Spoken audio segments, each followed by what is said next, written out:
you have to know about Kashmir and how the Western media is playing.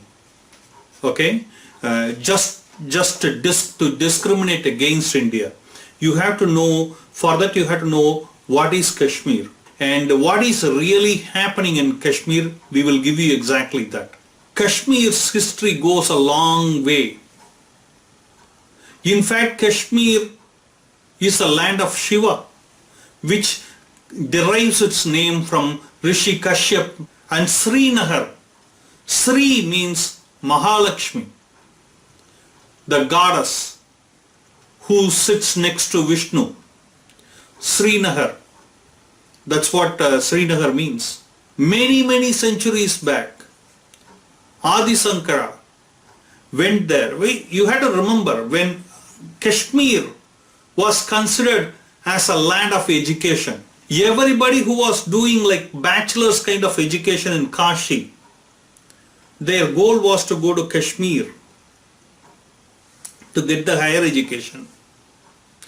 And there were debates, discussions, they are all documented very well.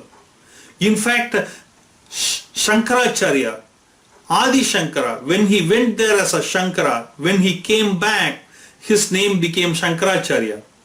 This is from Kashmir, the land of Kashmir, to spread Sanatana Dharma.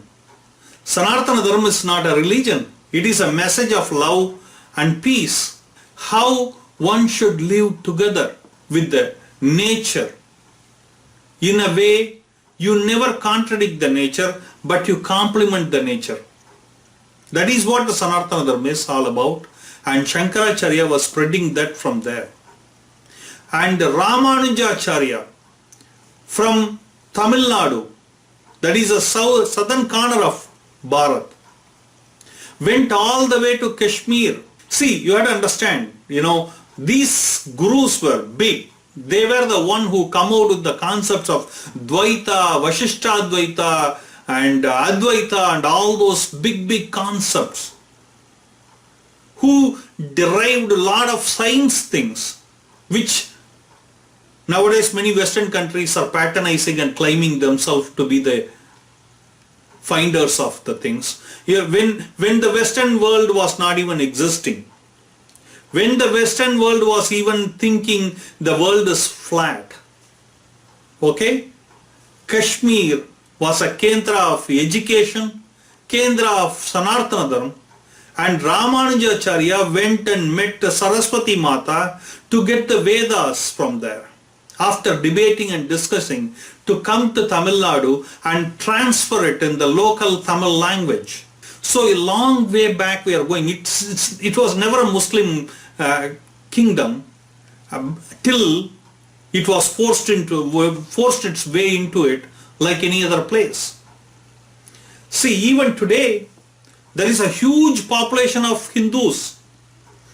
A huge population of Buddhists live there. Let's go through in detail the reality of Kashmir and let's expose those pseudo-seculars who, for appeasing their certain segment of a community, they will do anything because of the Saudi money, because of whatever the money they are getting. They will do anything to abuse because they don't want democracy. See, these medias want to kill democracy. Okay? No matter it is India, no matter it is Israel, they are against democracy. So they will attack the community that upholds democracy. You have to understand, India is the largest democracy in the world because of Sanatana Dharma. Because Sanatana Dharma is inclusive in nature. Sanatana Dharma is peaceful in nature. You will never hear Sanatana Dharma is going and invading the country. You will never hear Sanatana Dharma is going and converting people. You will never hear Sanatana Dharma is going and destroying mosque or church. Now let's go through the reality and expose this. Our goal is to equip each one so that you are ready. When the pseudo-seculars come and lie through their nose about Kashmir and say derogatory things about Bharat, We want to make sure each one of us become the soldier to protect our land, protect our dharma, like our gurus always did. Many gurus sacrificed their life for protecting our Desh and Dharma from these evil forces. Okay, now let's go into it in detail. Who is this? Who's this Kashmir is? As per our scriptures, it belongs to Sharada Devi. That's why we have the sloka, Namaste Sharada Devi, Kashmira Puravasini. You had to understand the history of it. You know, always certain community people come and convert people by force, by whatever means it is. And that's exactly what happened in Kashmir Valley and in and around of Kashmir Valley. In 1990, there was a ethnic cleansing that took place by the so-called peaceful community, and all the Hindus were butchered in Kashmir. Hundreds of thousands of them were raped, murdered. There was a genocide that took place. And nobody spoke about it. Nobody stood for the victims because they were not the special interest group who were supplying them the fuel money. They were just poor Hindus. So nobody cared for them. You know, there were slogans going on in every mosque in Kashmir during that ethnic cleansing time. Agar Kashmir mein रहना होगा तो Allahu Akbar कहना होगा.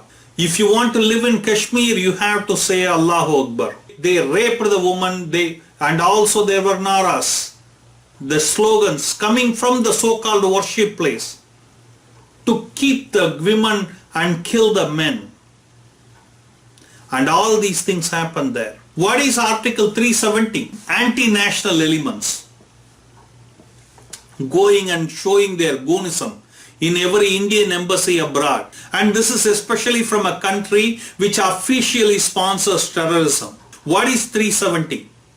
See, it was a bogus thing that was brought in by Jawaharlal Nehru, the first Prime Minister of India, who is from the Gandhi Parivar. You know, he was the only Nehru. Okay? And Congress leader. Congress was always anti-national. If you go and see it, they were just representative of the British. And as per the 370, you need to be a Jammu and Kashmir citizen. Every Jammu and Kashmir citizen was a dual citizen. That is, they were citizens of Jammu and Kashmir and they were citizens of India also. Jammu and Kashmir's flag was Jammu and Kashmir's flag was different from Indian flag. Jammu and Kashmir's legislative assembly term is 6 years, whereas for the rest of the India it is only 5 years. In Jammu and Kashmir, it is not a crime to burn an Indian flag or to derogate any national symbols, because you are allowed to do so. These are all as per 370. Whatever the order the Supreme Court of India gives will not be upheld in Jammu and Kashmir. Parliament of India can make laws only in extremely narrow, limited areas in terms of Jammu and Kashmir. In Jammu and Kashmir, this is the most funniest thing. This is a totally anti-women.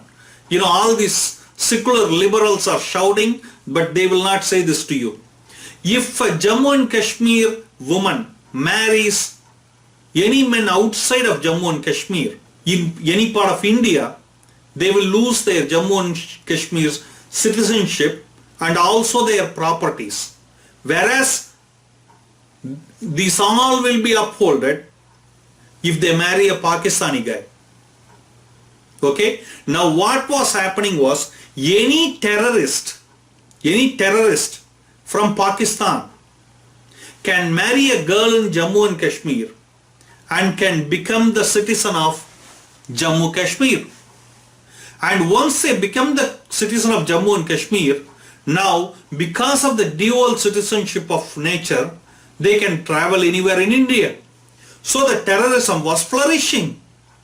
You know, our army men were dying in the border, but these guys were marrying the girls, or so-called in the sham marriages. They will come inside for money. You know how it is happening in US and Canada for the visas, or even in Europe.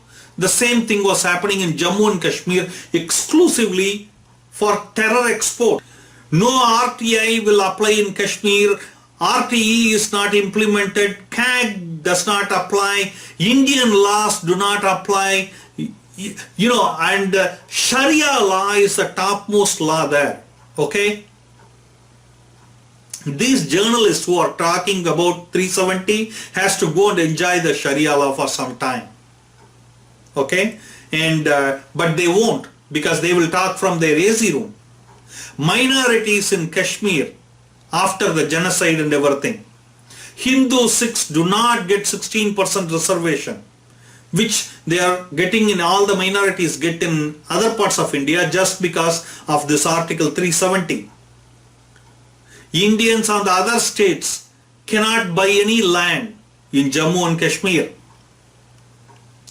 because of Section 370. So by removing the Article 370, Modi government and the Home Minister Amit Shah has brought justice to the major part of Jammu and Kashmir and Ladakh, which was suppressed by the Islamic forces. Not anymore. Not anymore. 465 Hindu temples have been burned and brought down. So do the Buddhist worship places. The state of J&K, you know, when you take the whole area, Kashmir is only 15%. Jammu is 26%. And Ladakh is 59%. Okay? Population wise, it is 1.2 crore people live there. That is 1 crore is 10 millions. In Kashmir, 69 lakhs. Only 55 lakhs speaks Kashmiri. Rest 13% speak non-Kashmiri languages. In Jammu, 53 lakh people live. They are mainly, in Jammu 53 lakh people live who speak Dogri, Punjabi and Hindi. In Ladakh 3 lakh people live and they speak Ladakhi language. There are 22 districts in J&K, out of which only 5 districts where separatists have any say at all, if at all they do. See, nobody in Kashmir or Jammu respect the separatists, because they don't allow the schools to run, they don't allow the women to be open, no theaters open, and all they do is, the only way you can make income is by marrying a terrorist and sleeping with them or throwing stones. Whereas the separatist kids are all studying abroad. Okay? So that they can come back and they can run their empire.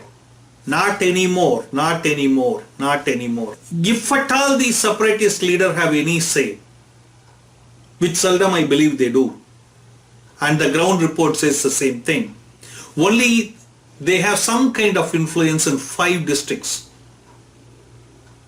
far away from Pakistan border and LOC. LOC is line of control. There are more than 14 major religious ethnic groups comprising of 85% of the population of J&K are pro-India. 85% are pro-India. This includes Sikhs, Dogras, Rajput, Brahmins and Mahajans, Kashmiri Pandits who went through a major genocide. Thousands and hundreds of thousands of them were raped, killed, murdered not a long time back in 1990, 89-90. Sikhs, Buddhist, Ladakhis, Gujars, you name it, many communities live there. And Christians also there. Majority of the people in J&K do not speak Kashmiri as their mother tongue. It's a Dogri, Punjabi, Ladakhi and etc. Only 33% of the Kashmiris in Kashmir and this group controls a narrative. Only 33% of the Kashmiris in Kashmir speaks Kashmiri. You had to understand, to change the demography, there were two things happened before this using this 370.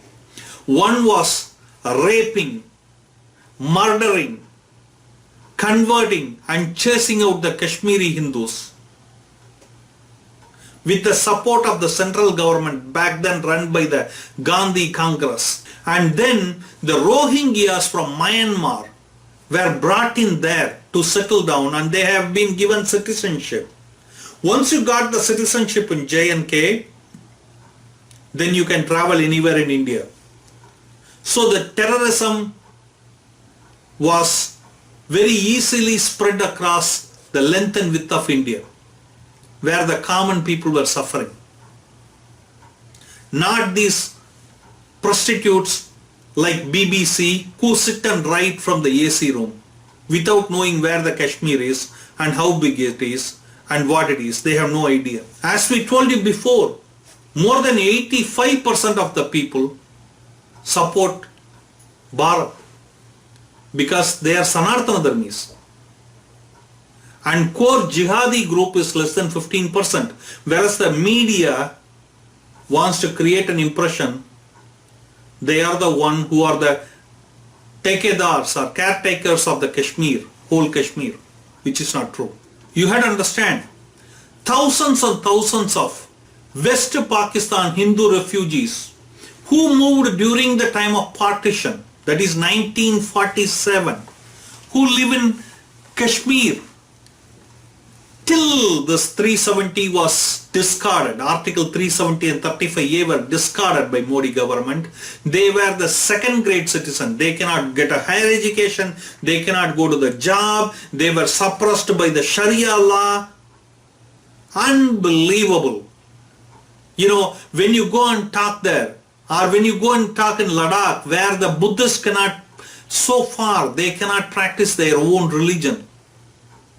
Or you go and talk to Hindus in Jammu Kashmir, anywhere, you know, where the Hindus were raped, chased, murdered with the slogan, Kashmir mein rahna hoga to Allahu Akbar kahna hoga. Everyone is supporting India. Don't get taken off by the guys who sit in the AC room and talk about it because they know nothing about it. They want to degrade the largest democracy in the world by flaming the jihadi groups in India. I want to say you one thing. You are dealing with Narendra Modi and Amit Shah, and your game will not succeed and it shall fail.